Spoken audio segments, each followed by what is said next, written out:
చేతన్ భగత్ రాసిన నవలలు ఎంత సక్సెస్ అయ్యాయో ఆ నవలల ఆధారంగా తీసిన సినిమాలు కూడా అంతే విజయవంతమయ్యాయి. Blockbuster movie 3 idiots Chetan రాసిన నవల ఆధారంగా తెరకెక్కిన సినిమానే. ఇక సూపర్ హిట్ మూవీ 2 స్టేట్స్ కూడా అదే పేరుతో చేతన్ రాసిన నవల ఆధారంగా తయారైన సినిమానే. దీంతో చేతన్ మరో నవల హాఫ్ గర్ల్ ఫ్రెండ్ ను సినిమాగా తెరకెక్కించడానికి కూడా చాలా పోటీనే నెలకొంది.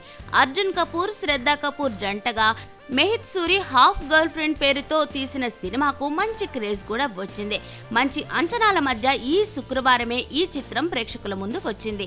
అయితే ఈ సినిమా చెత్తగా ఉందంటూ సోషల్ మీడియాలో జనాలు దుమ్మెత్తిపోస్తున్నారు.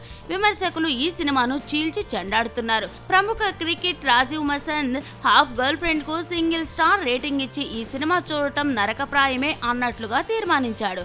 రాజా సేన్ కూడా ఇది చెత్త సినిమా అని తేల్చేశాడు. సోషల్ మీడియాలో ఈ సినిమాపై దారుణమైన కామెంట్లు పడుతున్నాయి, జోకులు పేలుతున్నాయి. హాఫ్ గర్ల్ ఫ్రెండ్ నవలుగా బాగున్నప్పటికీ సినిమాగా మారేటప్పటికీ పేలవంగా తయారైందని మెహిత్ సూరి దీన్ని చెడగొట్టాడని అంటున్నారు.